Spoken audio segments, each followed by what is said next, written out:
What is up, everybody? It is Sunday. It is 8:02. We're a little late on the jump here. Do you know where your cryptids are? Yeah, back there. Back there. We are in season 5, episode number 19, which is our 99th show. Next week is our 100th 2-hour special. That should be chaos. With a special start time. With a special start time. Yes, indeed. We will be starting at 7 and running to 9. And we will be going over old videos, and it will be a mystery science theater style show. Yeah. Professor Doctor's in the house. Hey, Julie. Nice. Anyways, really got not much on top of the hour. We went out yesterday. We had a good time. A little slow start at stop number 1. A lot of good stuff happened, though. A lot of good stuff happened. A lot of mysterious things that we'll be divulging into our documentaries. Next to that, I got nothing, James. Yeah, you know what? I don't have nothing else. All I know is I already started looking over some of the footage I have here, and I tell you what, the body cam I had on the backpack, I need to get one with stabilization on it, so I not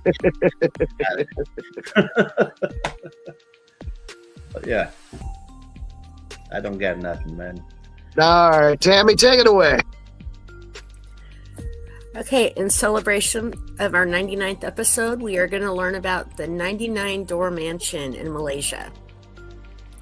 So the 99-door Caledonia Mansion is a derelict, historical, rich colonial estate located on the Byram Estate in Niblang Tebal, Penang, Malaysia. Say that 5 times fast. Yeah. So right from the start, I've found discrepancies on when it was built. Some say it was the 1840s. Some say it was 1916. But it was built by a British family. And it's infamous for a successive number of doors, its rumored hauntings, and a 1948 unsolved murder mystery involving one of the family members. And so there's about like 10 rooms to the house. But it's so it doesn't take a fully qualified mathematician to tell you that this must be a pretty big house, and it is. Although it got its name quite literally, wasn't from the number of rooms, but it was for the fact that the guy put several doors in every room, like at least 5 or 6 or more. Why would you need so many doors in a room? I don't know. It says maybe and the do owner they lead anywhere? maybe the owner just disliked walking any further than he absolutely had to get from room to room. Is that kind of like the Winchester House? Sounds like it. Or it could have been, one of those big open air type places. But his keyring must have weighed a ton. But it was originally called the Caledonia House, the 99-door mansion, as it's more commonly referred to among locals. It says it was built in 1840, courtesy of the affluent British Ramsden family. They weren't just tycoons in the British East India Company, but they were also pioneers in managing vast Malaysian estates. The Ramsdens were believed to have focused on sugarcane when they first came to Malaysia, but they would later shift to rubber and eventually oil palm estates in the 60s. So Malaysia's Penang state consists of the Penang Island location of the capital Georgetown and Sarabarang Perai, formerly Providence Wesley, on the Malay Peninsula.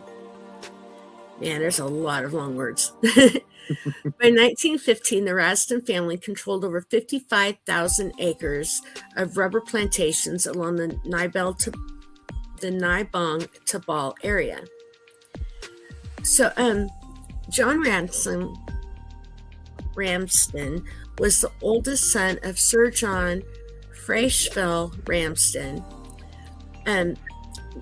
From his years of living was 1877 to 1958. He was known as Chops, Little John. So Chops' father inherited his variancy. He had 2 Yorkshire country estates, and then virtually he had the whole of Hudderstonfield, and in 1874 he acquired the title to the Malaysian sugar plantation. Caledonia was one of the first plantations to ship from cultivation of sugar to rubber, which became Malaysia's principal export crop. So I guess John Sr. was Chops, and he had a strong attachment to the estates in Kenya, but he never visited the Malaysia area. He entrusted his son John to oversee all of the construction of everything. And then, so this is going to skip around some because we've got some history, and then we've got the hauntings, and we got some more history. It already sounds like you're skipping around. Yeah. So, anyway, so on the evening of June 8th, 1948, John Ramsden, he was the managing director, and it was the son, but he was the managing director of Penang Rubber Estates Group. Anyway, he was at his house, and he was walking up the stairs, and someone shot him in the back of the head twice. Oh, once wasn't enough? They need to do it twice? Yeah, they had to go twice. Double tap. And so the estate watchman and 3 of the Malaysians heard the shot, and they ran in the house, and they found his body slumped behind the stairs. And one of the managers of the neighboring Byram estate, his name was Hunter Crawford. He heard the double check. So let's see. So he heard the gunshots from the neighboring plantation and ran over there to the scene. And he was fluent in Malay, so he took charge and immediately contacted the police. Crawford was a pre-war rubber planter who had worked with John since 1946, restoring buildings and replanting the fields that was damaged during the Japanese occupation. So what had happened was when the war was going on, the Japanese went over and they took over this house, and it made it their headquarters. And then the Crawford guy was also captured by the Japanese, and he had been interned at Sumatra, and then he resumed his career after the war and went back to the plantations. But anyway, so they send word to Chops who was living in Muncaster, Cumbria, and they messaged him about that. The Associated Press called up to tell him that, hey, your son had an accident, and they wanted to speak to his wife. And then they described, so the story on the front page of the London evening newspapers said that the man that died was heir to Sir John Ramsden, England's richest baronet. When they went to search the crime scene, they found 2 spent 16-bore shotgun cartridges under a hedge outside of the house, and the murder weapon was identified as belonging to a Malay who may have kept it in the victim's bungalow. Finding his shotgun missing, he reported the loss to the policeman on the evening after the shooting. So it's like, oh yeah, by the way, lost my gun, don't know where it's at. Yeah, huh? But they say whether the killing was pre-planned or in the heat of the moment, nobody knows. At the coroner's inquest, Dr. Louderman gave evidence that Ramsden sustained a fatal injury from a pellet hitting the back of his skull. Within a week after his funeral, 3 European estate managers were murdered by Chinese gunmen around the neighboring states. 2 Chinese rode up on bicycles to this one guy's office. His name was Mr. Walker, and they shot him with pistols from a door and a window. So they took him out. And then at the Finsun estate, 12 Chinese armed with guns and revolvers tied up 2 more guys and then shot them in the office. So in response, the High Commissioner was forced to declare a nationwide state of emergency.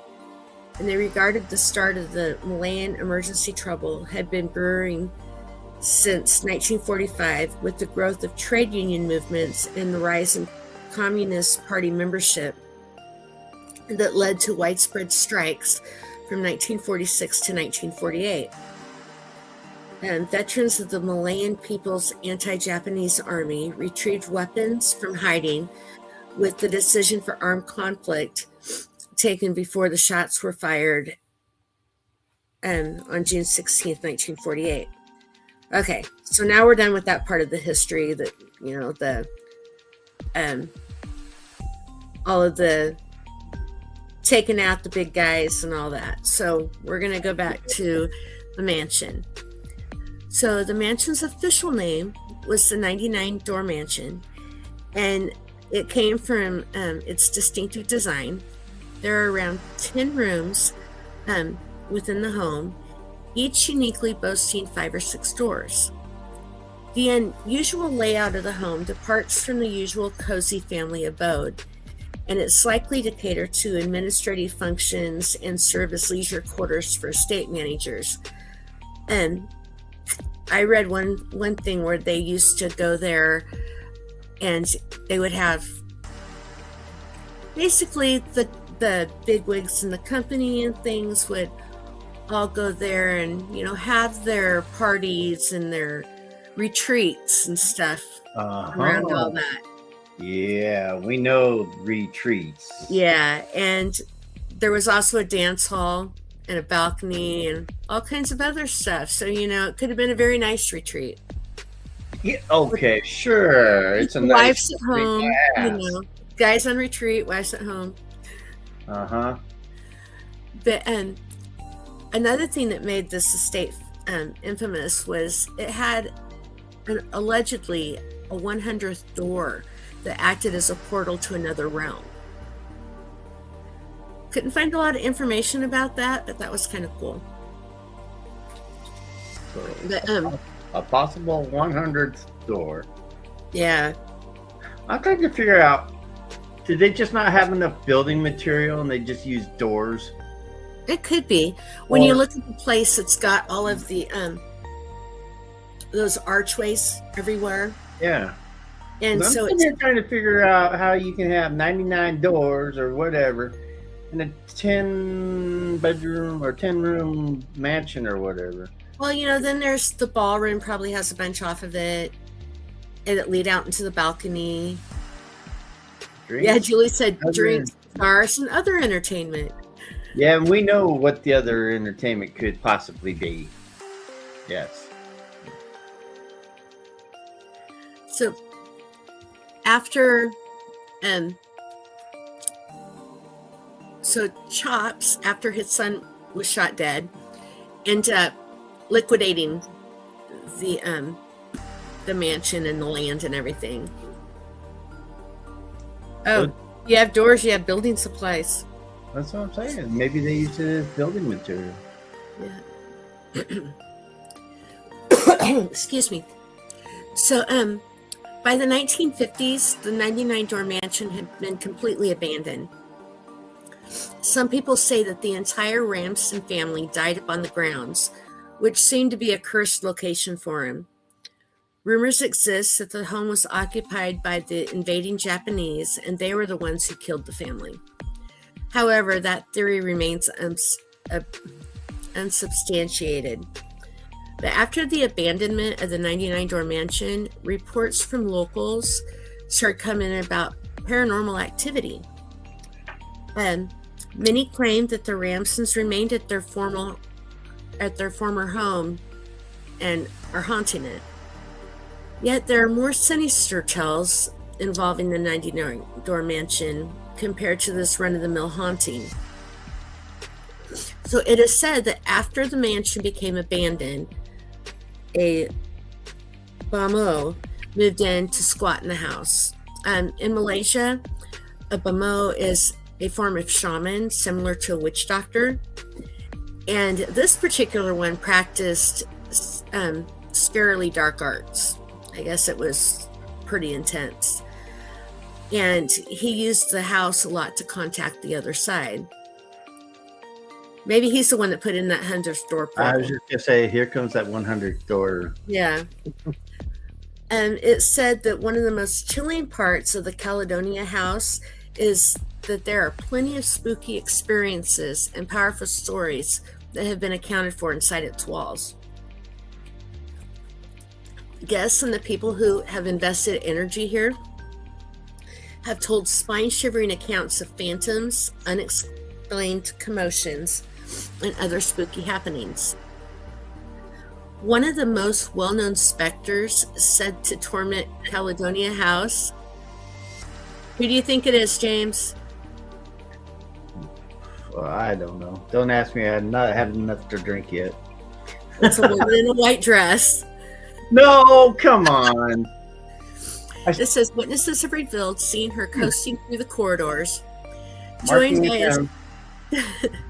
joined by a strange sensation of disquiet.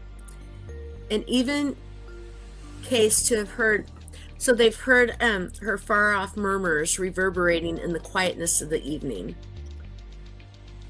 One more confounding figure frequently referenced in the chateau's legend is an English trooper who is accepted to have met a shocking end inside these walls.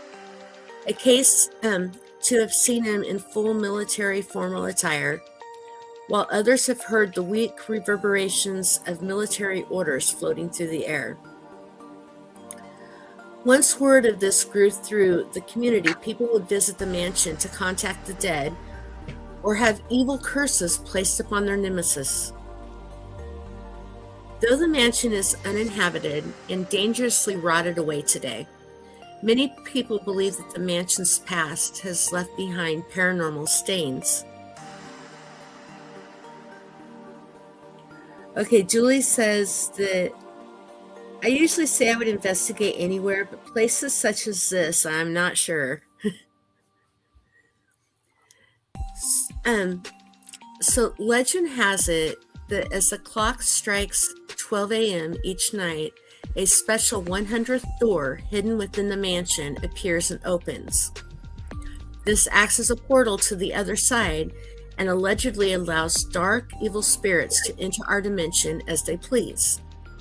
These dark spirits are cursed and have been described as having soulless black eyes. Some of the paranormal activity reported experienced within the house include sounds of ritual drums being beaten in or around the mansion, being scratched by unseen entities, growls, screams, and even possessions. The person that wrote part of this, it's from the website Amy's Crypt, and they wrote, during my own visit, one of the craziest things that occurred was the sound of unexplained heavy footsteps running up an empty staircase. It was even recorded on the camera's audio while they were filming it. For those courageous enough to search out the scary charm of the Caledonia House, it is available to general society for visits. The chateau's rich history shocking engineering, and tormenting stories make it a must-visit area for history buffs and paranormal fans the same. Be that as it may, be ready to encounter the unexplained, as the house, standing for being spooky, keeps on attracting those who hunt of the otherworldly.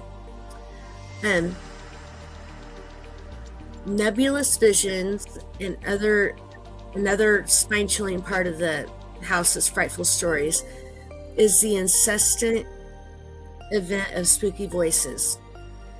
Numerous guests have detailed hearing weak murmurs, delicate giggling, and unclear discussions when no other person is around. These bodiless voices have left people who experience them with a feeling of fear and marvel.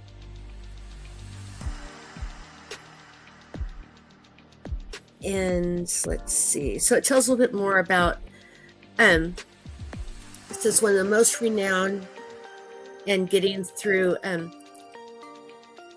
okay, so the most renowned entity is the woman dressed in white. She is in many of the cases is portrayed as a delightful, ethereal figure wearing a streaming white outfit. A lot of guests, I guess, and staff that are there have seen her. And they have depicted a sensation of extraordinary pity while they experience her. The predominant hypothesis is that the woman dressed in white is a phantom of a previous occupant who might have encountered a disastrous destiny inside the manor. Maybe she was one of those that, entertained the guys that would come and visit. The entertainment. Some accept that she was an English official's better half who met an inconvenient end, while others propose she was a worker who experienced a brutal destiny. No matter what her starting point was, the woman in white remains part of the famous and disrupting presence in the house's legend. And then it talks again about the English warrior. They say that in many cases, the phantom figure is found in full military formal attire, which incorporates an unmistakably red coat. Witnesses have depicted experiences where the fighter has all the earmarks of being on the job, walking in a very restrained way. The trooper's soul appears to be caught in a timeless obligation, which just adds to the chateau's shocking climate. So, besides the phantom of the woman dressed in white and the English warrior, the house is also known for its other strange noises. Apparently, there's a lot of spooky voices that scares the observers when they come in. Lots of murmurs, giggling, discussions that these entities are having. The voices are commonly undefined, making it hard to recognize what's being said. Nonetheless, their creepy and ethereal nature is sufficient to send shudders down the spines of the people who experience them. Some accept that these voices are the remainders of discussions from quite a while in the past, while others figure they might be leftover energy from other occupants.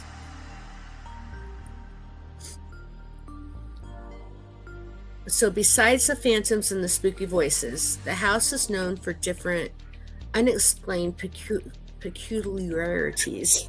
Sorry, still don't have my voice back totally. But it has left guests baffled. Entryways have been accounted for, and they open and close all by themselves. There's frequently the squeaking sound that adds to the spooky climate of the house. Lights have been known to gleam when there's no detectable electrical issues. Items have been noticed moving like they've been directed by a concealed hand. Yeah, Julie says maybe if she had a lumberjack with her, she might go. Well, I'm sure you could probably find a Malaysian lumberjack that might want to go with you. So, a few of the guests have detailed feeling unexpected decreases in temperature, even in rooms that ought to be warm enough. Others have encountered mind-boggling feeling of being watched or an unflinching sensation of fear. These explained events have cemented the house's standing as where the limit is between the residing and the dead. Let's see. So in March of 2024, oh, you need one taller than a Malaysian then. She said 6 foot 5 inches. Well, So in March of 2024, the Sarabang Perai City Council, which is called the MBSP, sent a notice to the owner of the house that they wanted to restore it to its original condition. The owner would have to repair the damage to the mansion in accordance with the heritage guidelines and procedures. But they haven't been able to find the owner. The authorities were unable to access the site after the news spread on social media. Okay, so they were doing a film there, and the film production company had this big crane, and well, it fell and crashed into part of the house. So part of the house got totally crushed. aw. And so then, but nobody reported the incident from the film company, and they found out about it. So the authorities only found out about it through social media. But it destroyed portions of the roof and walls, and then it was gated up. The mansion's privately owned and now has been left vacant for a long time. But a few years ago, it also caught fire, which damaged even more parts of its roof and the structure. But they can't enter, since it's privately owned, there's a gate around it that's locked, so they can't go inside to check the condition of the building because that would be trespassing. But they still really want to restore it and make it a national heritage place. But right now it can't be done because, no one, the owner has to submit the application, and well, they can't find the owner.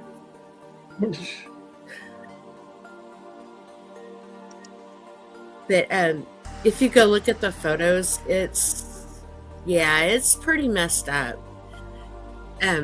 There's a whole bunch that shows crane like leaned over into the building, and but it seems like a really neat place. There's all this tropical forest stuff and everything, or forest anyway, and then you have this house just right in the middle of all of these trees, and it actually reminds me of like a Spanish architecture type thing when you look at it, and it has all the archways. So the mystery of the mansions, they still don't know who killed the guy. They don't know. They just they keep up the spooky stories, and I guess guests look at it. Guests can't go inside it anymore. But Well, Judy asked why they can't claim it if no one is caring for it. yeah, I mean, it's really messed up. It seems like they should just be able to go and say, eminent domain, we're taking this. Exactly. But yeah, it's still possibly one of Malaysia's most spooky areas. But it said that they'll persevere. They're drawing on both the inquisitive and the brave to encounter its creepy secrets. But yeah, that was pretty much all that I have on here. What? Every time I think I have enough, it just, I never have enough. Well, I that's thought if that Doc was- wasn't here to interject half the time. He was off away playing. Yeah, see, I thought we'd have much more going on. I had a dog that was needing to go outside. And then we went outside and there was a cat. So we had to stop and stare at the cat for a while instead of focusing on what we needed to do. Uh-huh. And then there was kids playing across the street. So we had to go and look at the kids. Couldn't just focus on what we needed to do. That's a husky for you. That kind of reminds me of paranormal parkour. Oh, Nah. A bunch of huskies? no. So, I just lost all train of thought with that. Well, I like where you're going much more than the story. I almost changed it the last minute, but I couldn't find anything else with 99s in it. I had a reason. Yeah, It's her 99th episode. There's a rumor of a 100th door. I mean, I want to know more about these portals. The 100 door portal thing is like a big thing, but I don't know all you the can straight. find anything on that? Well, I would have had to refer to someone who we would rather not refer to for that information. Okay, that works. There was some stuff by, ZB. No, don't. Nope. Yeah. We're So I part of the decided- not backbagging group here. Yeah. So I decided, when I came up to that part, it's like, nope, not going to read Zach Baggins. We're not them. Wow. Yeah. Thing. It's really cool. I wonder if there's any other information I can find.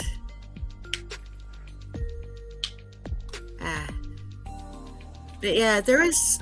I thought I had a lot more. Just. There we go. Uh-oh. We found more. She has found more. Well, now I want to know about the. Let's see.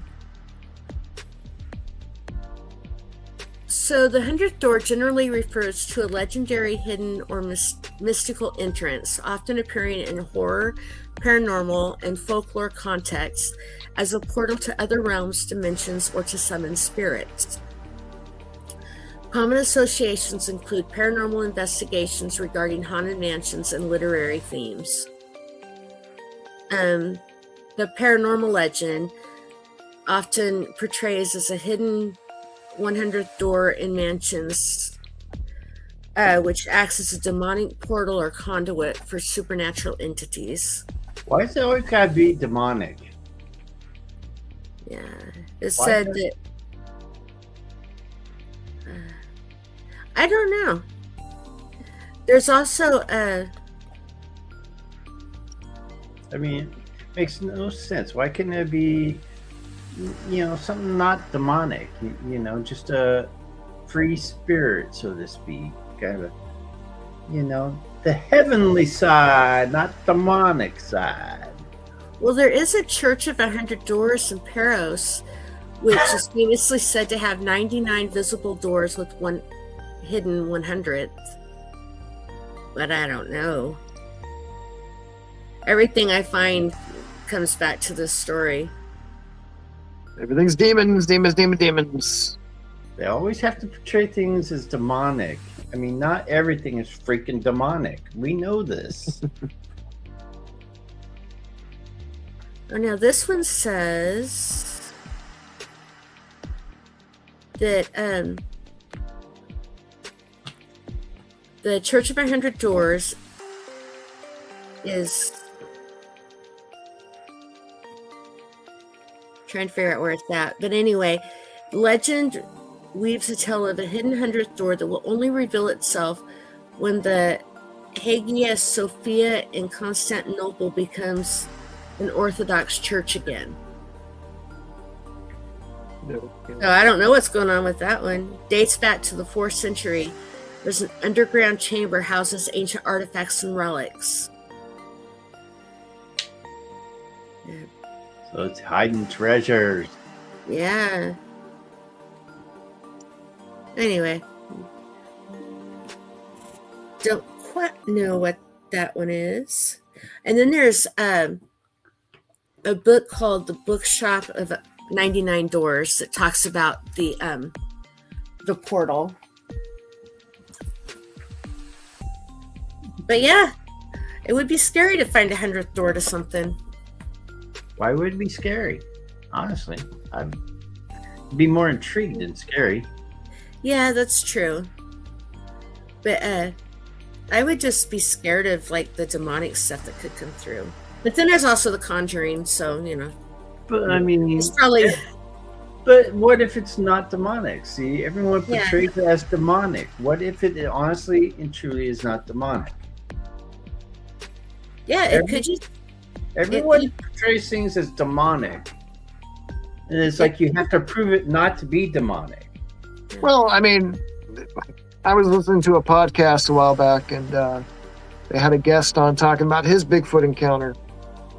And basically they were saying, oh yeah, the guest was saying, well, Bigfoot is the children of the Anunnaki, and then a bunch of other stuff, and that these are really demonic creatures because Satan is bringing ghosts and UFOs and Bigfoot, and it's all demonic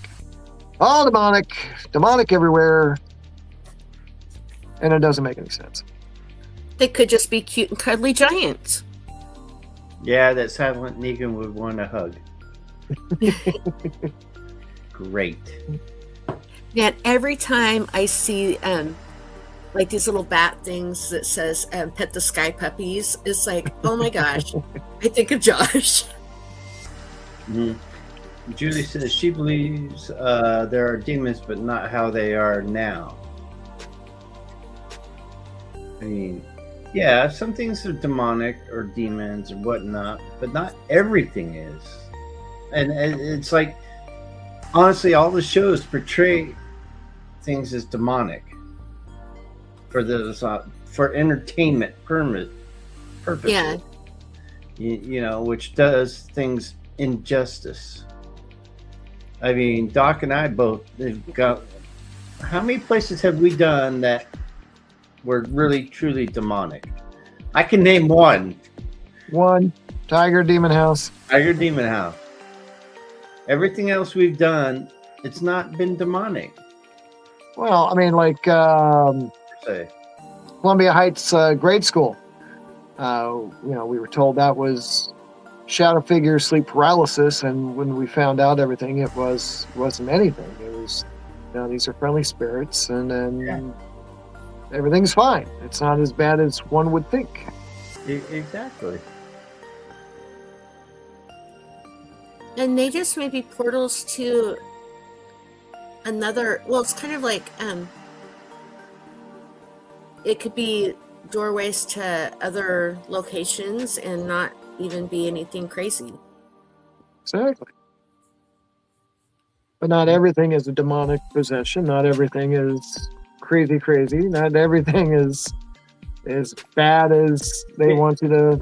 They want to label something demonic, and we go in and we know it's not demonic. Maybe you have some mental issues going on that you portray everything as demonic.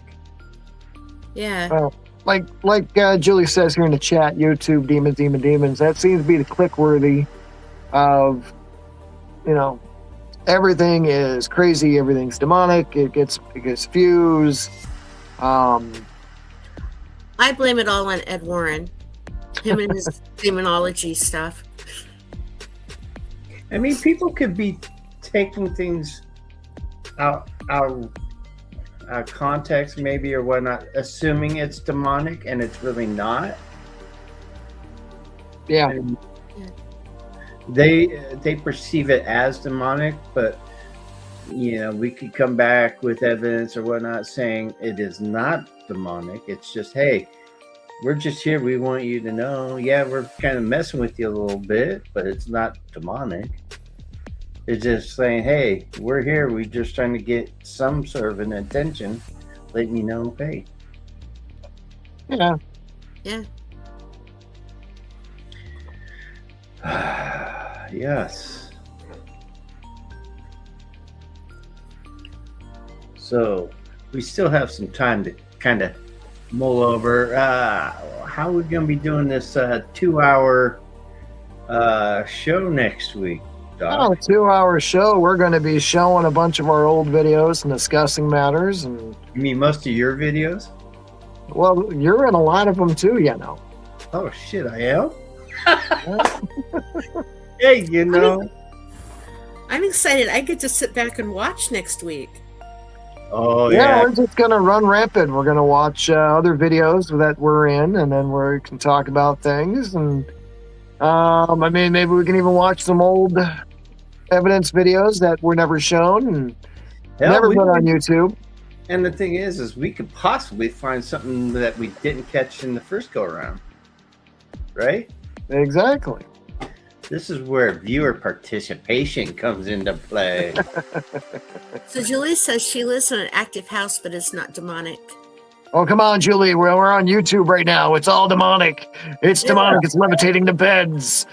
You're totally terrified to be home alone. Oh, my God. That's what you How need a much- lumberjack. How much activity do you get, Julie? Is it every day? Every couple days?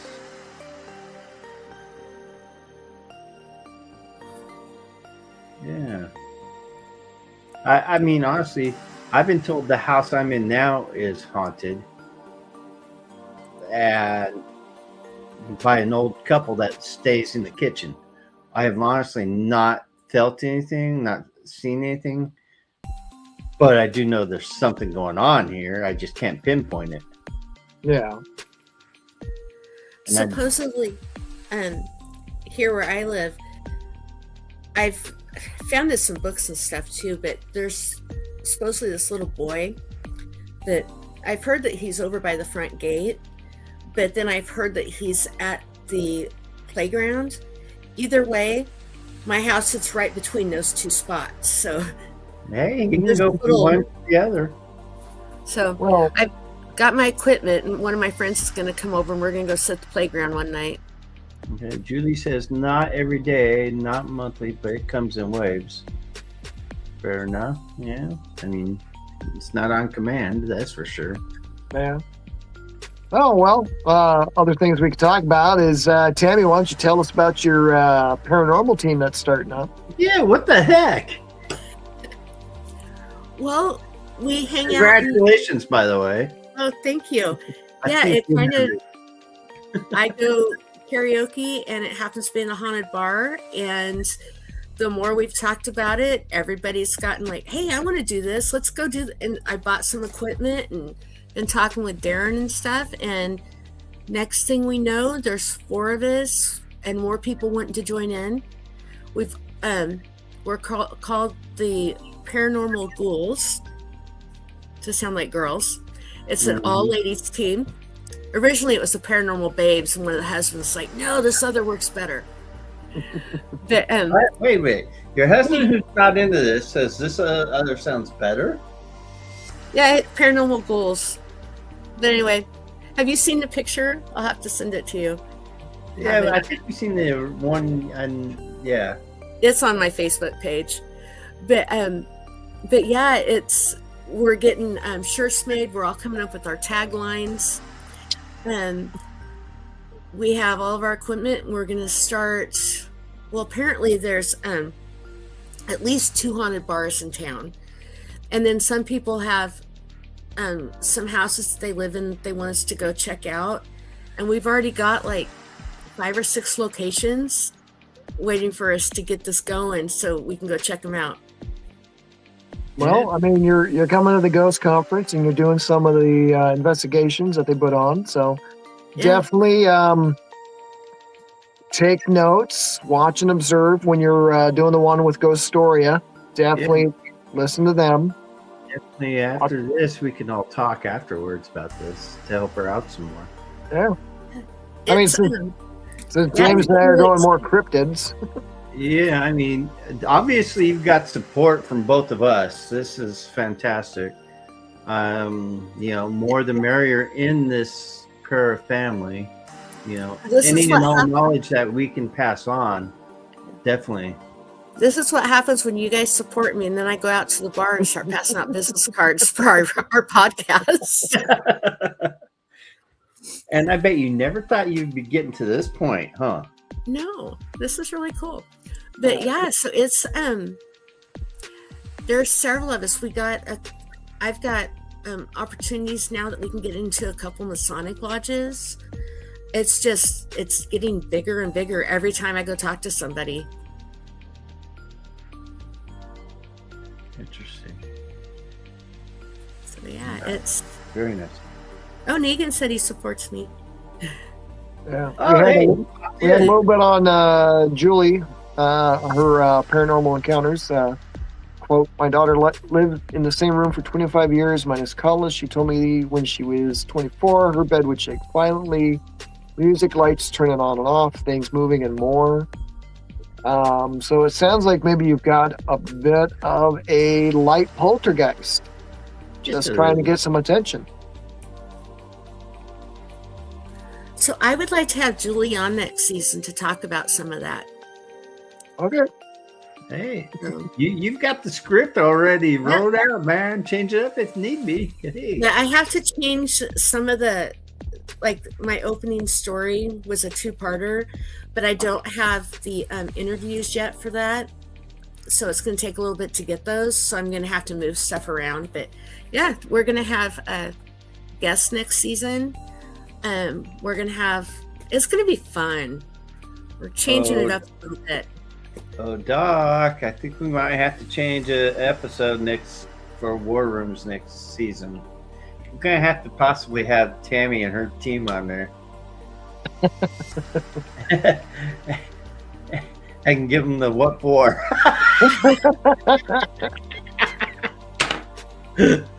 What to do or not to do in the terror.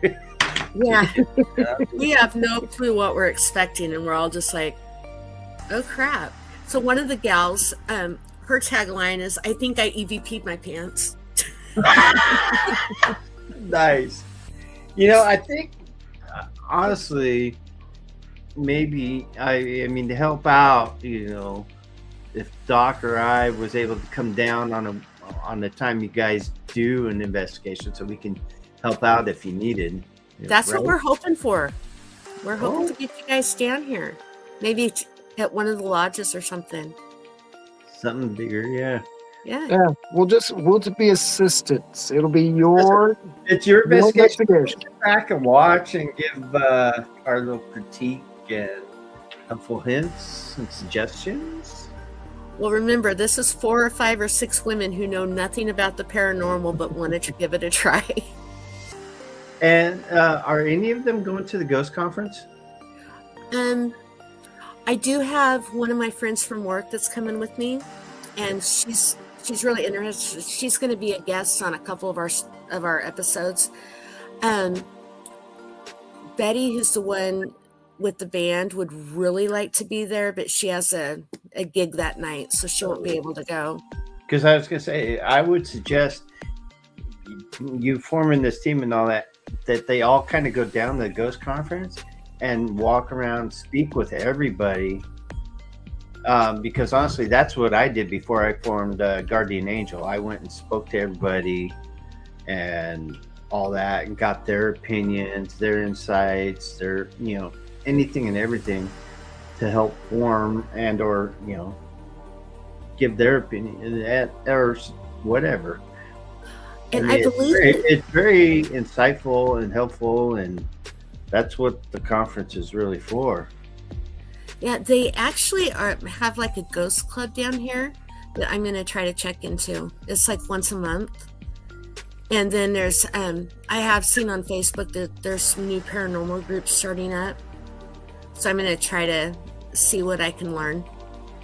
But definitely never thought I'd be getting to do anything like this, but because of you guys, and it's been kind of life changing, branching out and trying new things. And then making sure you get all your documentation, paperwork, and applications and things of that nature. Yeah, and we have all sorts of equipment now, so we're getting more every time I harass Doc and say, "Hey, what do I need?" Well, you know what? I got some piece of equipment sitting here I'm not using anymore. I'm willing to do something with. We'll see. Cool. Well, I can't wait to see you guys in a couple of weeks up at the conference. It's going to be a lot of fun. Yeah, well, definitely when you're at the conference, walk around, talk to all the teams. Absolutely. I know when we get there, I know there's going to be one person that's actually going to be disappointed that I don't have a booth, because they come see us every year. Well, I told Doc that I would do a booth next year for DBK, and he's like, "Well, we might share it, my group and DBK." Well, we'll see what happens in a year.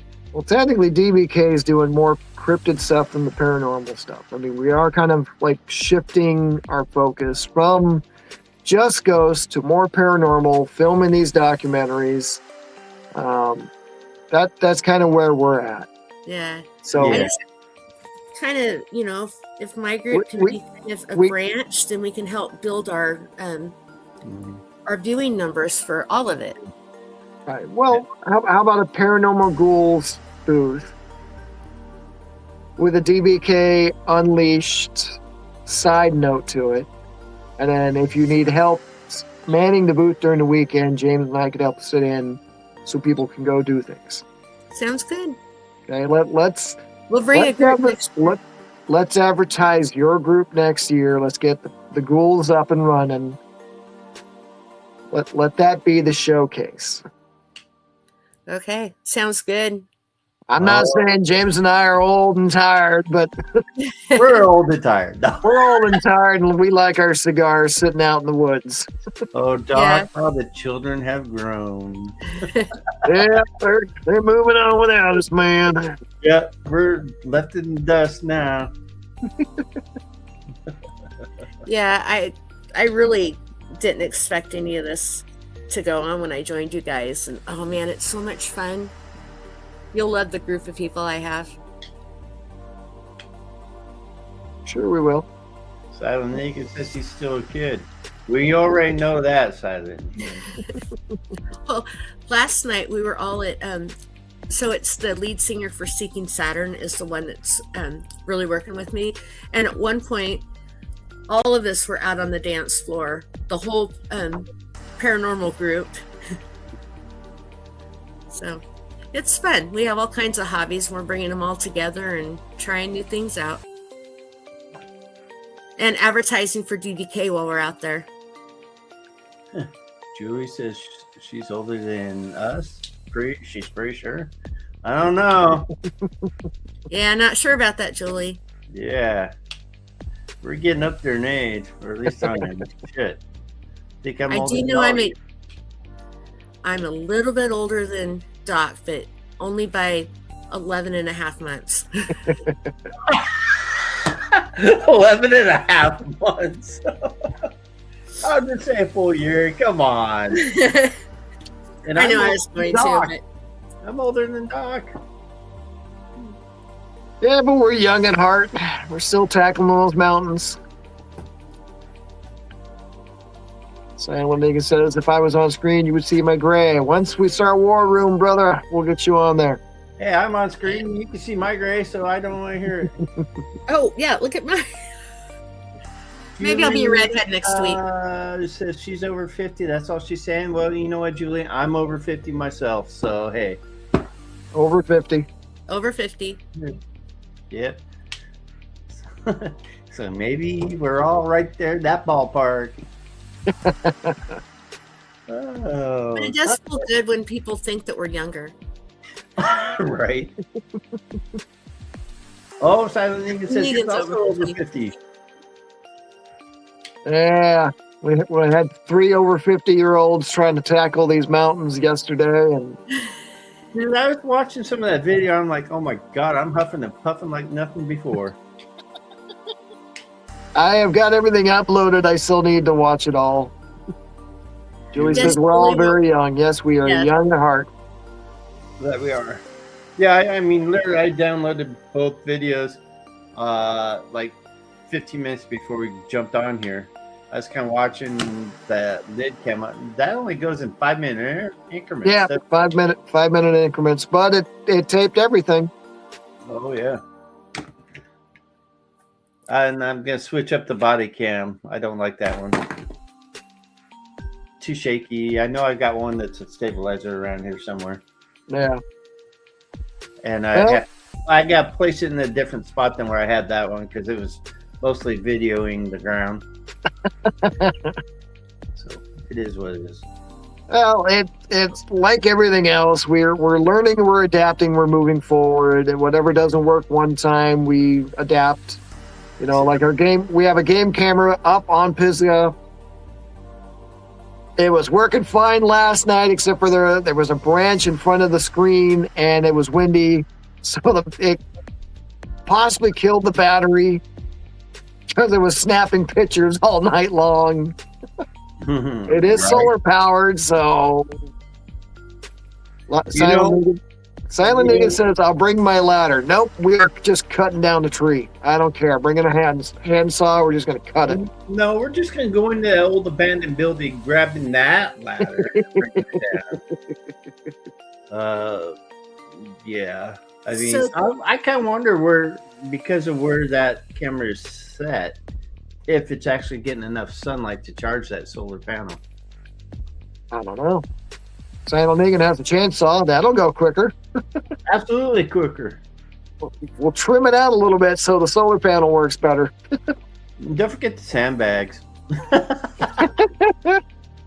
So on July 10th and 11th is the Sasquatch Summerfest at Oak Ridge.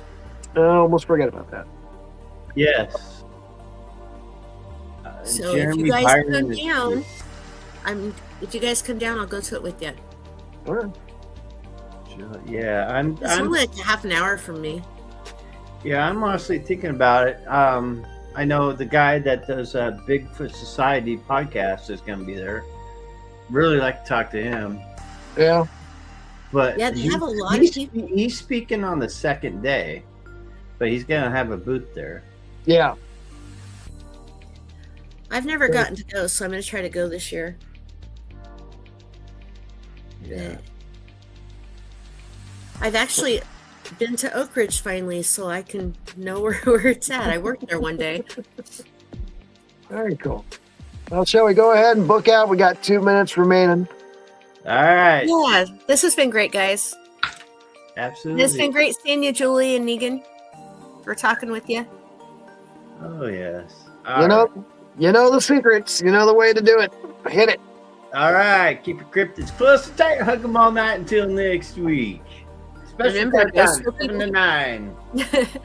Remember, ghosts were people too. Night, everybody. Night. Night.